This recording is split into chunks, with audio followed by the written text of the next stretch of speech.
الرحمن الرحیم وإلا فقد يأتي للتخصيص ردا على من زعم انفراد غيره به أو مشاركته فيه نحو أنا سعيت في حاجتك، ويؤكد على الأول بنحو لا غيري وعلى الثاني بنحو وحدي. وقد يأتي لتقبل حكم نحو هو يعطي الجزيل. وكذا إذا كان الفعل منفيا نحو أنت لا تكذب فإنه أشد لنفي الكذب من لا تكذب. وكذا من لا تكذب أنت لأنه لتأكيد المحكوم عليه لا الحكم. وإن بني على منكر أفاد تخصيص الجنس أو الواحد به نحو رجل جاءنی اے لا امرات او لا رجلان. پہلے یہاں تک دیکھ لیجیے. کہتے ہیں کہ ورنہ تو یہ تخصیص کے لیے آئے گا. ترجمہ ہوگا وَإِلَّا فَقَدْ يَأْتِي لِلتَّخْصِيص. ورنہ تو یہ کس کے لیے آئے گا؟ بات یہ چل رہی تھی کہ اگر مسند الیہ معرفہ ہو اور اس کو مقدم کر دیا جائے مسند پر، ہے نا. مسند الیہ کی تقدیم کی حالت سے بات ہو رہی ہے نا. تقدیم مسند الیہ کے مقاصد کیا ہوتے ہیں؟ ٹھیک ہے.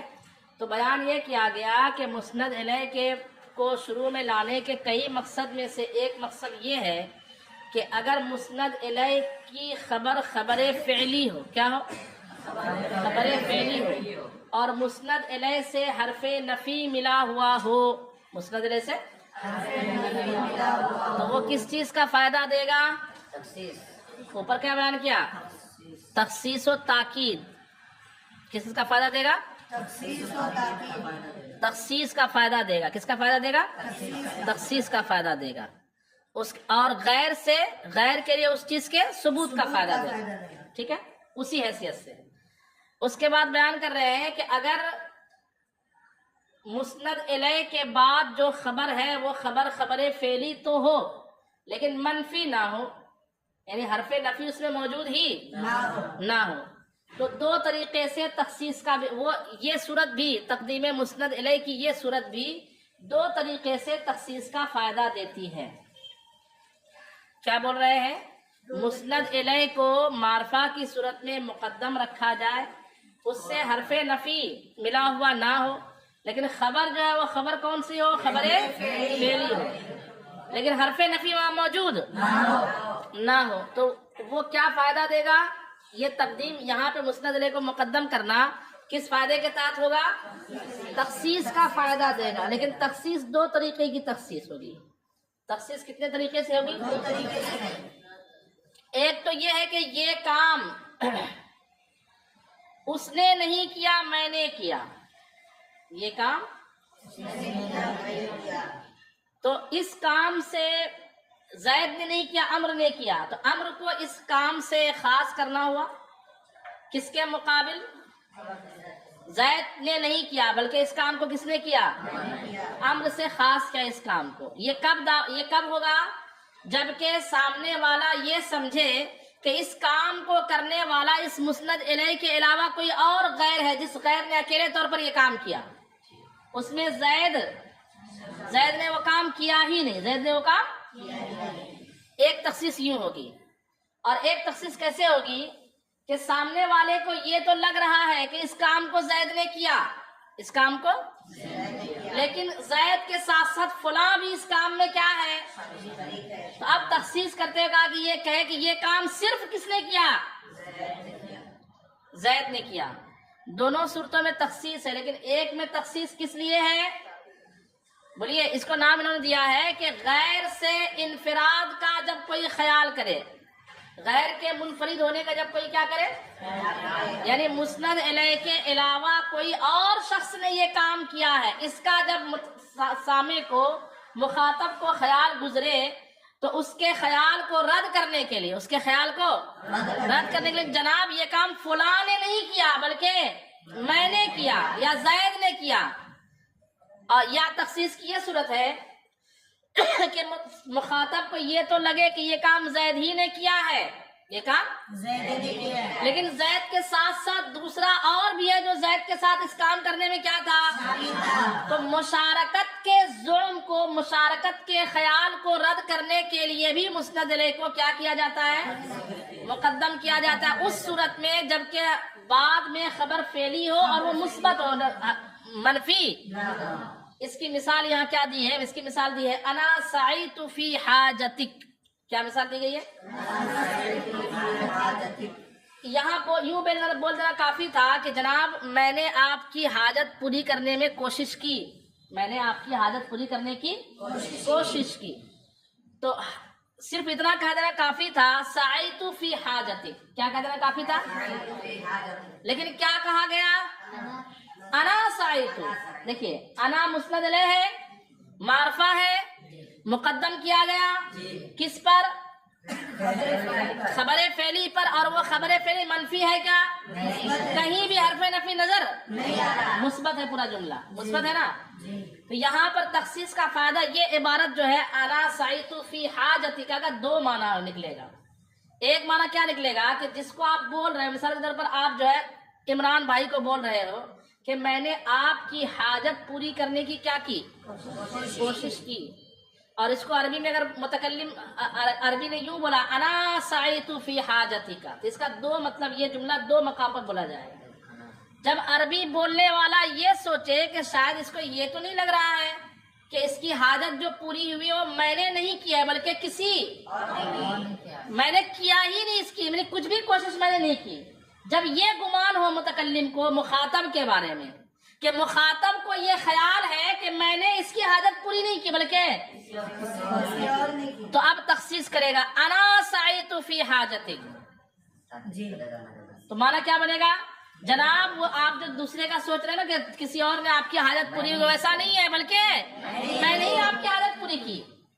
اور اسی جملے کا ایک دوسرا معنی یہ نکلے گا کہ متکلم یہ سوچ کر کے یہ جملہ بولے گا ایسے مقام پر کہ جہاں متکلم کو لگ رہا ہے کہ سامنے والے کو شاید یہ خیال ہے کہ اگرچہ میں نے بھی اس کی حاجت پوری کی لیکن کچھ پیسے دوسرے کے بھی اس میں کیا ہے، 1,00,000 کی ضرورت تھی، اس کی حاجت پوری ہو گئی، اس کو لگ رہا ہوگا کہ سامنے والے نے صرف پیسہ نہیں دیا ہوگا بلکہ اس کے باپ نے بھی تھوڑا دیا ہوگا یا اس کے بھتیجے نے بھی تھوڑا دیا ہوگا، تو اس کام میں مسند علیہ کے علاوہ کو وہ شریک ہونے کا خیال کر رہا ہے، مشارکت کا کیا کر رہا ہے، تو اس کو رد کرنے کے لیے بولے گا انا سعیت فی حاجتک، صرف میں نے ہی اکیلا،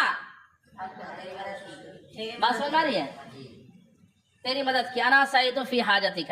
اچھا پہلی صورت میں اگر تاکید لانا چاہتا ہے، کس صورت میں، پہلی صورت کون سی، مخاطب یہ سمجھ رہا ہو کہ اس کام کو کرنے والا مسند علیہ کا غیر کوئی اور منفرد شخص ہے، اکیلا شخص ہے، تو اس صورت میں تاکید لانے کے لیے بولنا پڑے گا لا غیری، کیا بولنا پڑے گا، لا غیری، اور دوسری صورت میں تاکید پیدا کرنا ہے تو بولنا پڑے گا وحدی، کیا بولنا پڑے گا، وحدی، ہاں شرکت کا اس کے دماغ میں خیال ہو تو، سمجھ گئے بات کو، ترجمہ دیکھیے، وَإِلَّا فَقَدْ يَأْتِي لِلتَّخْصِيصِ، ورنہ تو یعنی جب فعل خبر مسند علیہ کی خبر جو ہے خبر فعلی ہو اور حرف نفی موجود نہ ہو، ورنہ کہ یہ منع، یاتی للتخصیص، تخصیص کے لیے تو آئے گا لیکن کیسے آئے گا، ردن علی من زعم، رد کرنے کے لیے اس شخص پر جس نے یہ خیال کیا ہو، کس چیز کا خیال، انفراد غیرہ بہی، اس کام سے، بہی میں ترجمہ میں کر رہا ہوں، اس کام سے مسند علیہ کے غیر کے منفرد ہونے کا، کہ اس کام سے مسند علیہ منفرد نہیں ہے اس کام میں بلکہ مسند علیہ کا کوئی غیر ہے جس نے اس کام کو کیا کیا ہے، انجام دیا ہے، اس خیال کو رد کرنے کے لیے اس صورت میں تخصیص آتی ہے کہ مسند علیہ کو مقدم کیا جائے اور خبر بطور مثبت واقع ہو، خبر کیسے واقع ہو، اور مشارکتہ فیہ، یا اس کام میں مسند علیہ کی مشارکت کے خیال کو رد کرنے کے لیے، یعنی سامنے والے نے یہ خیال کیا کہ اس کام کو کرنے میں صرف مسند علیہ اکیلا نہیں ہے بلکہ اس کے ساتھ کوئی اور شامل ہے. اس کو رد کرنے کے لیے جب عربی کہے انا سعیت فی حاجتی کا تو معنی صرف بنے گا کہ صرف میں نے ہی آپ کی مدد کی ہے, کسی اور نے مدد نہیں کی ہے. نحو جیسے انا سعیت فی حاجتک, میں نے آپ کی حاجت پوری کرنے کی کوشش کی. کہتے ہیں یؤکد علی الاول بنحو لا غیری, پہلی والی صورت کی تاکید کس سے بیان کی جائے گی؟ لا غیری جیسے الفاظ سے. کس الفاظ سے؟ وعلی الثانی بنحو وحدی, اور دوسری صورت میں تاکید کیسے بیان کی جائے گی؟ کلیئر ہوا کہ نہیں ہوا؟ آگے چلیے. یہ تو ہوا کہ مسند الیہ کے بعد جو خبر فعلی ہے اس میں حرف نفی بالکل نہ ہو. دوسری یہی صورت, یعنی یہی صورت کہ مسند الیہ کے بعد خبر فعلی اور اس میں حرف نفی, اس کے باوجود مسند الیہ کو کیا کیا گیا وہاں پہ؟ مقدم کرنے کی ایک دوسری وجہ کیا ہوتی ہے؟ تو کہا دوسری وجہ ہوتی ہے حکم کو مؤکد کرنا مقصود ہوتا ہے, مضبوطی دینا مقصود ہوتا ہے. یعنی مسند الیہ کی طرف جس حکم کی اسناد ہوتی ہے نا, اس اسناد میں کیا مقصود ہوتا ہے؟ تقویت پہنچانا مقصود ہوتا ہے. کیا مقصود ہوتا ہے؟ جیسے مثال ہے ہوا یعطی الجزیل, ہوا یوں بھی کہا جا سکتا تھا یعطی الجزیل, وہ عطیہ دیتا ہے, وہ عطیہ دیتا ہے. لیکن کیا کہا گیا؟ وہی عطیہ دیتا ہے. یعنی عطیہ دینے کی اسناد جو اس شخص کی طرف کی گئی ہے, اس حکم کو, اس اسناد کو مضبوطی دینے کے لیے ہوا ضمیر کو یہاں پہ مسند الیہ کو مقدم کیا گیا ہے. یہ مقصد بھی ہوتا ہے. اور تیسرا مقصد, اگر اس کے مسند الیہ جو مقدم اس کے بعد فعل منفی ہو, حرف نفی مسند الیہ سے مل کر کے نہ ہو بلکہ حرف نفی مسند الیہ کے بعد ہو. کہاں ہو؟ بعد ہو. تو وہاں پر جو ہے, وہاں پر بھی حکم کو مؤکد کرنے کے لیے اور مضبوط کرنے کے لیے مسند الیہ کو مقدم کیا جاتا ہے. جیسے مثال دی گئی ہے انت لا تکذبو, آپ جھوٹ نہیں بولتے ہو. اس کو عربی زبان میں کئی طریقے سے بولا جاتا ہے. لا تکذبو کیا معنی ہو جائے گا؟ انت لا تکذبو, آپ جھوٹ نہیں بولتے. لا تکذبو انت, آپ جھوٹ نہیں بولتے. تینوں طریقے سے بولا جا سکتا ہے. سمجھ میں بات آ رہی؟ یا تو مسند الیہ ضمیر مانو مقدم نہ مانو, لا تکذبو, لا تکذبو آپ جھوٹ نہیں بولتے, یا ضمیر کو مقدم کرو یوں بولو انتا, یا ضمیر کی تاکید آگے لاؤ لا تکذبو انتا. تینوں طریقے کا اردو میں ہم ترجمہ کیا کریں گے؟ لیکن سب کا مقام عربی زبان میں کیا رہے گا؟ الگ الگ رہے گا. اس کو فتاوی رضویہ شریف میں اعلیٰ حضرت جو لکھا ہے کہ علم معانی میں جو باتیں بیان کی جاتی ہے مسند الیہ کی تقدیم و تاخیر وغیرہ کے حوالے سے, یہ باریکیاں غیر عربی کم سمجھے گا. غیر عربی جیسے عربی کو, عربی آدمی ہو, کون آدمی ہو تو وہ کہے کہ ما یقال خذ فی الاردیہ, اردو زبان میں خذ کا کیا ترجمہ ہوتا ہے؟ تو آپ کیا بولو گے؟ لو, یہی نا. لیکن اردو زبان میں لو کتنے طریقے سے لے لو, لو نا, لو تو صحیح بات سمجھ میں آ رہی. یہ مزہ جو ہے لو, لے لو, لو نا, لو تو صحیح, لے لو نا. سمجھے بات کو؟ سب کا عربی ترجمہ کیا کریں گے؟ خود. لیکن یہ جو اس کے اندر کمال ہے اور رنگ برنگے مفہوم ہے, یہ اردو والا ہی سمجھے گا. کون سمجھے گا؟ بات سمجھ میں آ رہی ہے اب؟ اسی طریقے سے یہ جو حکمتیں ہیں یہ یا تو عربی سمجھے گا یا عربی زبان میں خوب جو مہارت حاصل کرتا چلا جائے گا دھیرے دھیرے کر کے. نہیں تو ابھی تو لگے گا کہ کیا مولانا صاحب آتے ہیں, تقدیم کا یہ فائدہ تاکید کرتا ہے تو تقویت دیتا ہے تو استلزاز ہوتا ہے کہ تبرک ہوتا ہے تو فلانا ڈھمکانا, کیا ہے یہ سب باتیں؟ ایسے لگتا ہوگا آپ کو. حالانکہ اس سے عقیدے کا بھی ثبوت ہوتا ہے. کس کا؟ مثال کے طور پر اوپر ہم نے کیا قاعدہ پڑھا کہ مسند الیہ کو اگر مقدم کیا جائے اور اس سے حرف نفی ملا ہوا ہو, اوپر جو پڑھے ملا ہوا, کل جو پڑھے ملا ہوا ہو, اور اس کے بعد خبر کیا ہو؟ خبر فعلی ہو. تو جس چیز کی نفی مسند الیہ سے ہوگی اس کے غیر کے لیے اس چیز کا ثبوت اسی، اور جس چیز کا اثبات یہاں مسند الیہ کے لیے ہوگی اس چیز کی نفی غیر سے اسی حیثیت سے ہوگی، ہے نا؟ اس کی ایک مثال دی گئی ہے شرح وغیرہ میں، یہاں اس تحاشے میں دی گئی ہو، وہ کیا ہے؟ قرآن پاک میں اللہ تبارک و تعالیٰ ہی کو قیامت کا علم ہے، اور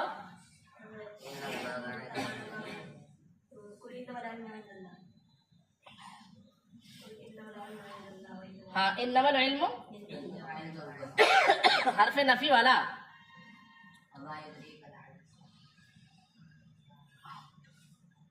وہ مثال ہے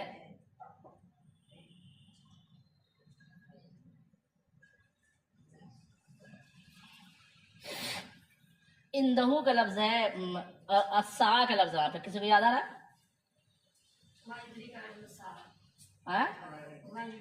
نہیں ایسے نہیں ہے ہمارا،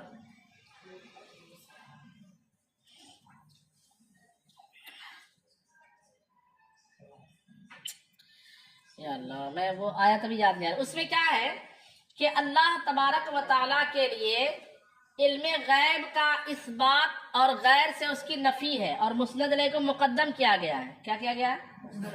یعنی غیر سے، سمجھیے، غیر سے علم غیب کی، غیر اللہ سے علم غیب کی نفی کی گئی ہے۔ کیا کی گئی ہے؟ علم غیب کی نفی کی گئی۔ ویسے مسند علیہ مقدم ہے، اس سے حرف نفی لگا ہوا، اور اس کے بعد فعل کیا ہے؟ خبر ہے فعلی ہے۔ غیر اللہ سے علم غیب کی نفی کی گئی ہے، تو اللہ کے لیے وہ علم کیا ہوگا؟ ثابت ہوگا، یہ ہوگا نا بھائی؟ غیر اللہ کے لیے نفی کی گئی تو اللہ کے لیے وہاں پہ مسند علیہ غیر اللہ ہے، مسند علیہ کون ہے؟ جیسے زید سے نفی کی جائے تو زید کے علاوہ کے لیے وہ چیز ثابت ہے، ثابت ہے نا؟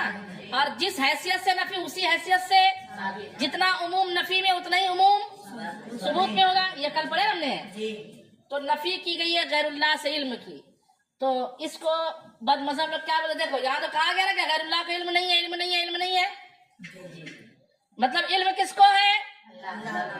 اللہ ہی کو علم ہے۔ ہم کہتے ہیں برابر صحیح ہے، اللہ ہی کو علم ہے، لیکن جس علم غیب کی نفی بندے سے جس حیثیت سے کی گئی ہے اسی حیثیت سے اللہ کے لیے اس بات کرو گے نا۔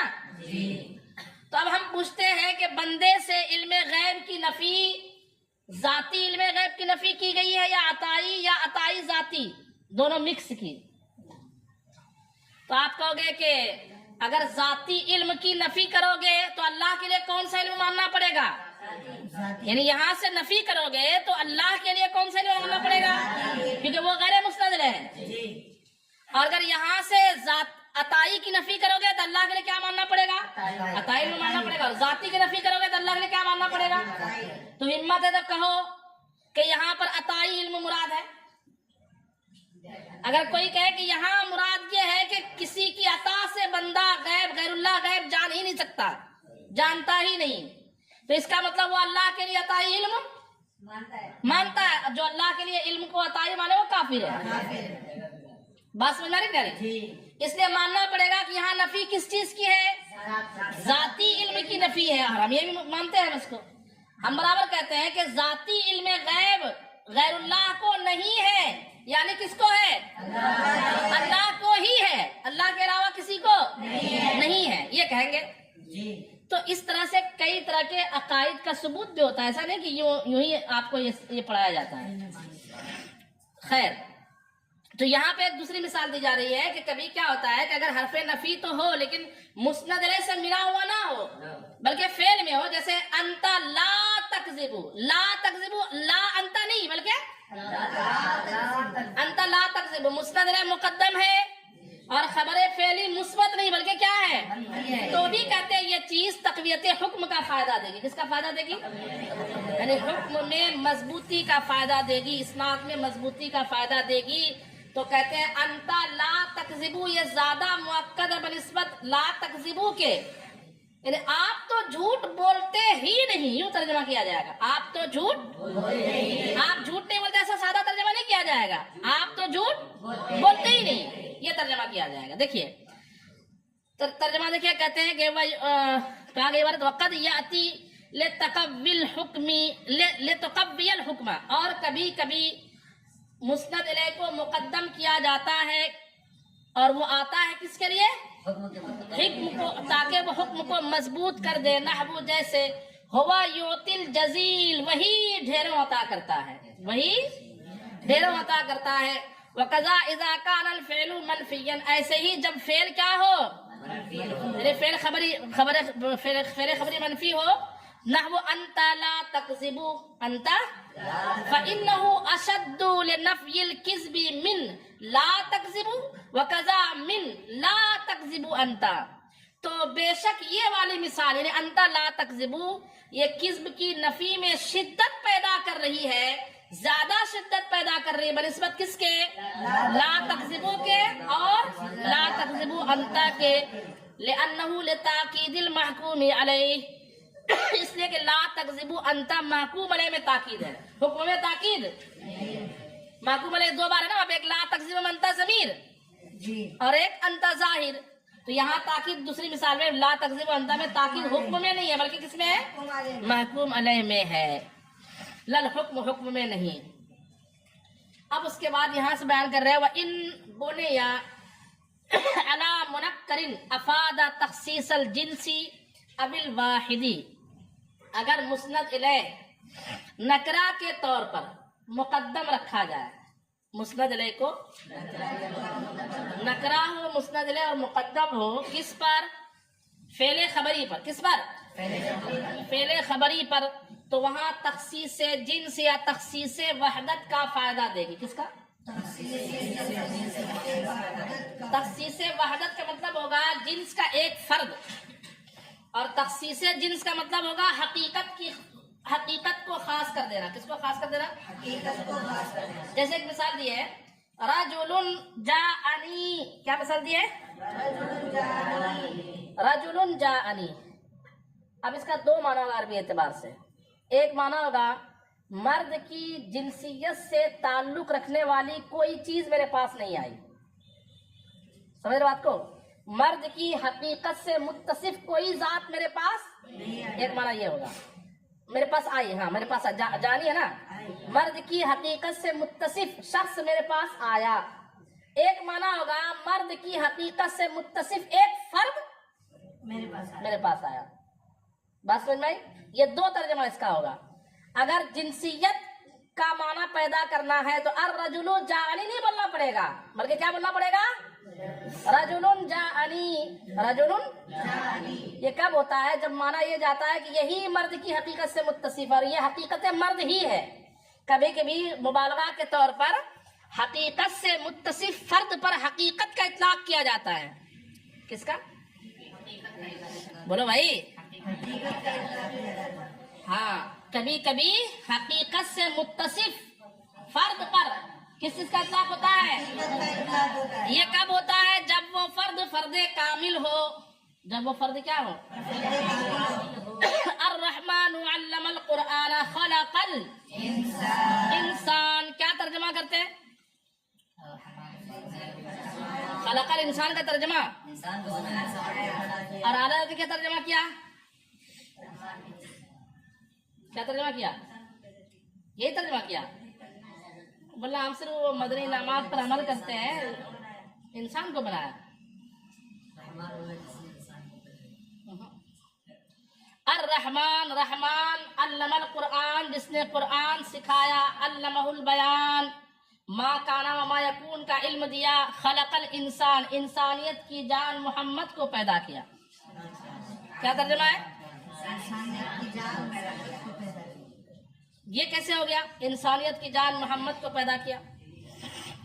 وہاں ہے اللہ تبارک و تعالیٰ نے حقیقت انسان کو پیدا کیا. الف لام اگر عہد خارجی کے لیے لیں گے، کس کے لیے؟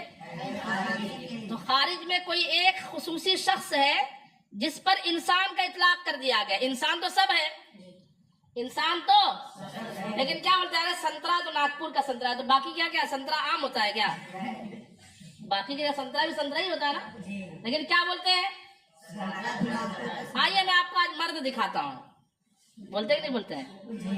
آئیے. تو ابھی تک کیا اس نے مرد دیکھا نہیں؟ یہ بولنے کا مقصد سمجھ رہے نا؟ مطلب میں ایسا مرد دکھاؤں گا جو واقعی کیا ہے؟ مرد اللہ تبارک و تعالیٰ نے فرمایا یہ اس کا کمال نہیں کہ اس نے انسان کو پیدا کیا، یہ اعلیٰ درجے کا کمال جس کو ہم بولیں گے، یہ اللہ تبارک و تعالیٰ کا تو یوں سمجھ لے کہ یعنی ادنا کا لفظ میں استعمال نہیں کر رہا ہوں، یہ اللہ تبارک و تعالیٰ کا زیادہ کمال اس میں ہے کہ ایک انسان کو پیدا کیا، یہ بھی اللہ کی حمد ہے کہ میرا رب وہ ہے جس نے، اور میرا رب وہ ہے جس نے ایک ایسا انسان پیدا کیا جو انسان کی جان ہے۔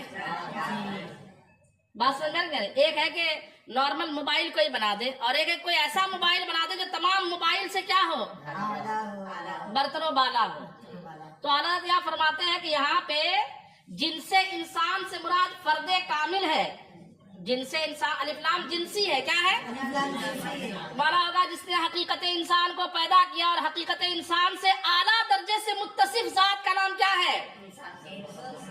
بولو بھائی، ہاں جی ہاں، اس لیے اعلیٰ نے وہ ترجمہ کر دیا۔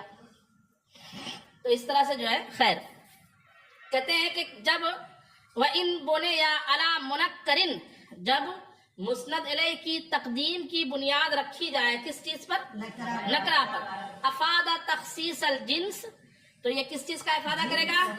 جنس کی تخصیص کا، وہ حقیقت کی تخصیص کا، اب الواحدی بہی، یا ایک فرد کا جنس سے، بہی میں حاضر کا مرجع ہاں نہیں، واحدہ بھی جنس سے، ایک فرد کی تخصیص کا، جنس سے، نحو رجل جاءنی، جن سے مرد سے متصف ایک ہی شخص میرے پاس آیا، یا تو یہ ترجمہ ہوگا، یا مانا ہوگا کہ حقیقت انسان کی تشریف آوری میرے پاس ہوئی، اور ظاہر سی بات ہے حقیقت انسان آنے والی چیز نہیں ہے، تو مراد ہوگا وہ شخص آیا جس میں حقیقت انسانی بدرجہ اتم پائی جاتی ہے۔ بات سمجھ میں آ رہی ہے؟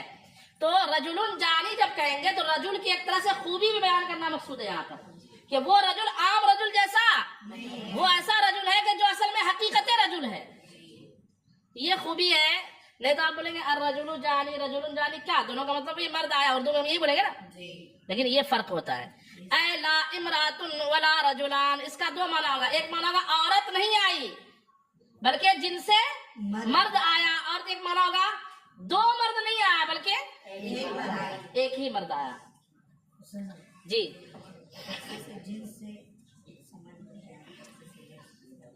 جنس خاص کر جب ہم کہتے ہیں رجل جانی، اس کا مطلب ہوتا ہے امراتن ما جاتنی، جن سے مرد آیا، جن سے عورت، لیکن جن سے مرد آتا نہیں نا عام طور پر، جنس تو ایک حقیقت ہے، مراد ہوگا کہ جن سے مرد سے متصف وہ شخص آیا جس کے بارے میں یہ کہنا مناسب ہے کہ حقیقت میں یہی مرد ہے۔